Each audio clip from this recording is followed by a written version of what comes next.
Hello, what's going on, everybody? Welcome to the CEO Sports Show for February 17th, 2026. And on today's episode, I want to talk about the New York Giants and why I think they're getting a little overrated here. And then I actually want to spend some time talking about the Raiders. I want to talk about what are they going to do with the number one overall pick. And then I want to talk about potentially Max Crosby and are they going to trade Max Crosby this offseason. Before we get into the episode, please make sure to hit that like button, subscribe. I would greatly appreciate that. And let's get into it. So I want to start off with the New York Giants. There's a lot of hype around this football team, and I'm going to be 100% honest with you guys.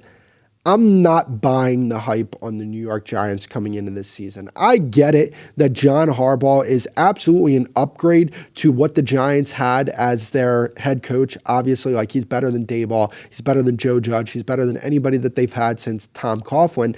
And yes, they're going to be a better team this year than they were last year. I still have some real question marks about this football team.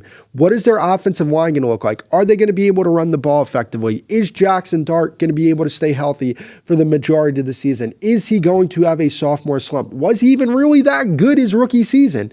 The defense, I like the defense. I think they need to get better at corner. We'll see what happens there. I mean, I don't think that what they're going to do in the roster that they have going into next season is complete yet. And that is fair, 100%, which is why I'm saying pump the brakes. Pump the brakes on the New York Giants.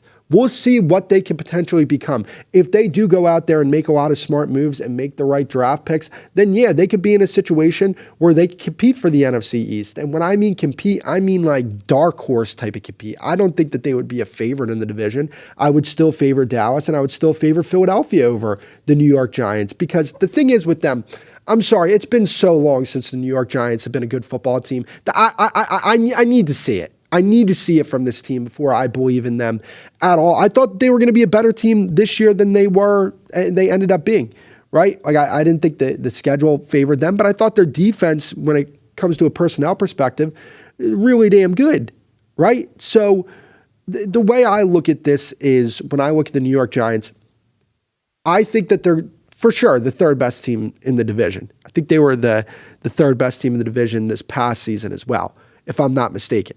Right? Like, so, but do I think that they're going to compete with Dallas or Philadelphia? No, I just don't think they have that type of personnel. Right? Like, and I don't think John Harbaugh is like Kyle Shanahan. I don't think he's Sean McVay. I don't think he's one of those type of coaches. I think he's a fine coach. Right? Like, I don't love the coordinator hires that they have either. So, like, I think that they're going to be a better team. They have some really good personnel defensively. We'll see what happens with Jackson Dart. But there's a lot of question marks for this team going into this season. And I don't necessarily understand where people are coming with when you talk about this team potentially making the playoffs. I just think that they need to get better personnel for that to be the case. And like, the thing is with John Harbaugh, right? Like, I get it. He won a Super Bowl with Joe Flacco back in, I think, 2012 or 2013, one of those years, right? We're going to talk about the fact that he didn't make a Super Bowl with Lamar Jackson. He made one conference championship appearance with Lamar Jackson. That Ravens team, in 2023, I think they were the best team in football. I think they were the most talented team in football from top to bottom, and they couldn't get to the Super Bowl that year. A home game, at home, against the Kansas City Chiefs. And they weren't able to get the job done that year. So while, yes, John Harbaugh is absolutely an upgrade, I don't think he's like a needle mover, because he wasn't a needle mover for a much better franchise. The Baltimore Ravens are a much better franchise than the New York Giants. And he wasn't able to get that team over the top. So what makes you think he's going to get the New York Giants over the top? What makes you think that the New York Giants are automatically contenders in the NFC East just because John Harbaugh is there? I don't know. I don't see it. I think that they need to improve a lot from a personnel perspective, because I'm just going to be 100% honest with you. The NFL is a personnel league. If you don't have the personnel, it doesn't matter how great your coaching staff is. Your team's not going to be overly competitive if you don't have the personnel. Yes, coaching can make players better, no doubt about it. And I think that the players for the New York Giants, the personnel, is going to be better, because I think they're just going to bring in better players. And I think they do have better coaching than they had last season. But do I think it's to the extent where it's like, I think they won 4 games last year. They're a top 5 pick this year.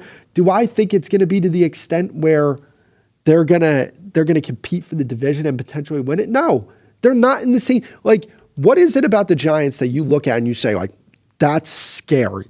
Like, you need to look out for that. When I look at Philadelphia, I look at their defense. Their defense is outstanding. When I look at Dallas, I think their offense is outstanding. Like, you look at units within your division and you say, you don't want to mess with that unit, right?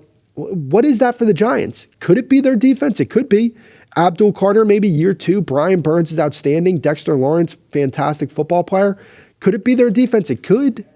But I don't know. I'm not buying the New York Giants this year. So I want to talk about the Las Vegas Raiders and what they should do with this number 1 overall pick. Now, I get it. There's people who are saying, hey, trade back in this draft and go get more players, go get more draft picks and try and improve your roster around your quarterback. And I understand where people are coming from with this. But my thing is this. Are you going to get the type of haul that you would expect if you trade back? Because if you're trading back, you're telling teams, yes, we need a quarterback, and we don't think Fernando Mendoza is the guy that's going to do it for us. You're telling teams that. So if you don't want to draft this guy number 1 overall because you don't think he's worthy of a number 1 overall pick, what makes you think other teams are going to want to trade a treasure chest full of assets to go up and draft this guy? I think Fernando Mendoza is going to be a good NFL quarterback. I think, like, when I look at him, I look at, a Jared Goff plus, right? And that's not a bad thing. Like, if you draft Jared Goff as your quarterback, number 1 overall, like, yeah, it's not like drafting Mahomes or Lamar Jackson. You're not getting that type of player, but you're getting a really good quarterback who's going to be able to operate your offense, who's going to be in command for an extended period of time, who's going to be able to win you football games. It's not a bad thing. But when I look at Mendoza, I think that Mendoza has more than what a Jared Goff has when it comes to his ability to use his legs. And that's where I think the difference is. And if you're telling me, like, hey, Jared Goff wasn't a complete statue in the pocket, can actually escape and make things happen with his legs, I'd be like, sign me up. I'd love to have that guy as my quarterback. Unless you could tell me I can get, Mahomes or Allen or Jackson or one of those guys, then yeah, you're telling me Jared Goff and he's more mobile, sign me up. That would be a much better quarterback than the quarterback he is. And he's already, a good quarterback. So to me, like, I don't even think that this draft, when you look at the players outside of the quarterback position, I don't think you look at them and say, yeah, there's a Myles Garrett here where you can pass up on quarterbacks because this guy is such an outstanding prospect. I don't think that that's there in this draft. I like Ruben Bain, but I don't love Ruben Bain like as a number 1 overall pick type of guy. I don't think he's that. Arvell Reese is a fantastic player, but like, let's just be 100% honest with ourselves. The alternative, like, if you don't draft Mendoza number 1 overall, you're going to go with Arvell Reese as the number 1 overall pick, a guy who we're not 100% sure what his position is going to be in the NFL, or you go with Ruben Bain, who, yes, Ruben Bain's a fantastic player, but does he have his warts when it comes to, arm length, which is something that, like, if I'm drafting a defensive end number 1 overall, I need to make sure that everything checks out when it comes to measurables, when it comes to tape, when it comes to all of that. I need to make sure that that checks out. So when I look at that, I don't think that there's a guy that you look at there and say, no, you could pass up on Mendoza to draft this guy. And I don't think that you're going to get the type of return that you would want by trading Fernando Mendoza if you're telling teams, yeah, like, he's good, but like, we don't want to draft him number 1 overall. Like, if you don't want to draft him number 1 overall, if you're willing to pass, you guys don't have a quarterback. You guys do not have a quarterback. So if you're going to pass up on this guy as the number 1 overall pick, why should we trade up for this guy? Why should we give you guys a treasure chest full of assets to trade up for this guy? And I ultimately think that's where they're going to get into a big time problem when it comes to this, because of the fact that, like Mendoza, that's why I say just avoid the problem in its entirety. Draft Mendoza and just build your team around Mendoza. This is a guy that I think can be a very good player for you if you build the proper team around him.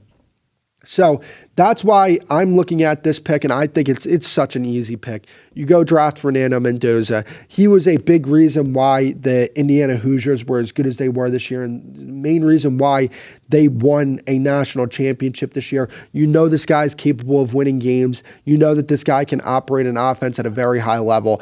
I think that this is a no-brainer. Just take Fernando Mendoza and just move on with your life. So I want to finish off today's episode by talking about Max Crosby and why I think the Raiders should actually try and keep Max Crosby, because I'm going to be 100% honest with you. I don't think this team is as far away as people may think they are.